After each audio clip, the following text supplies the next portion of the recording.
Hi friends, ಎಲ್ಲರಿಗೂ ನಮಸ್ಕಾರ. ನಾನು ಇವತ್ತು ಕನ್ಲಿ ಗ್ರಾಮಕ್ಕೆ ಬಂದಿದ್ದೀನಿ. ಶ್ರೀ ಚೆನ್ನಕೇಶವ ಸ್ವಾಮಿ ದೇವಾಲಯದ ಜೀರ್ಣೋದ್ಧಾರ ಪ್ರತಿಷ್ಠಾಪನಾ ಕಾರ್ಯಕ್ರಮ ಇತ್ತು.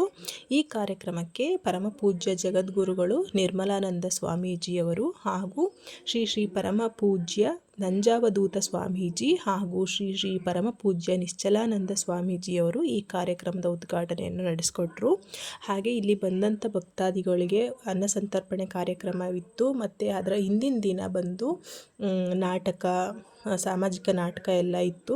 ತುಂಬ ಚೆನ್ನಾಗಿತ್ತು. ಮತ್ತು ಈ ದೇವಸ್ಥಾನದ ಉದ್ಘಾಟನೆಗೆ ಕನ್ನಲಿ ಗ್ರಾಮದ ಯಜಮಾನರು, ಕುಲಬಾಂಧವರು, ಗ್ರಾಮಸ್ಥರು ಹಾಗೂ ಅಧ್ಯಕ್ಷರು, ಪದಾಧಿಕಾರಿಗಳು, ಸುತ್ತಮುತ್ತಲಿನ ಗ್ರಾಮದ ಯಜಮಾನರುಗಳು ಎಲ್ಲ ಸೇರಿ ಮಾಡಿಕೊಟ್ಟಿದ್ದಾರೆ.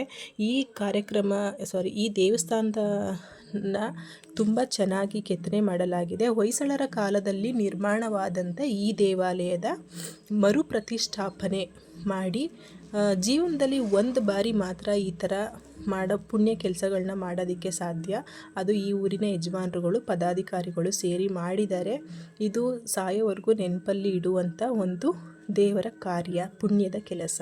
ಈ ದೇವಸ್ಥಾನನ ಯಾರು ಉದ್ಘಾಟನೆ ಮಾಡಿದ್ದು, ಯಾರು ಪ್ರತಿಷ್ಠಾಪನೆಗೆ ಕಾರಣರಾದವರು ಯಾರು ಎಂದು ಮುಂದಿನ ಪೀಳಿಗೆ ಕೇಳಿದಾಗ ನಾವು ಹೇಳೋದಕ್ಕೆ ಒಂದು ಹೆಸರು ಇರುತ್ತೆ. ಹೌದು, ನಾವು ಈ ದೇವಸ್ಥಾನ ಸ್ಥಾಪನೆಗೆ ನಾವು ಕೂಡ ಕೈ ಜೋಡಿಸಿದ್ವಿ ಅಂತ ಹೇಳೋದಕ್ಕೆ ಒಂದು ಹೆಮ್ಮೆಯ ಆದಂಥ ಒಂದು ಸಂಗತಿ.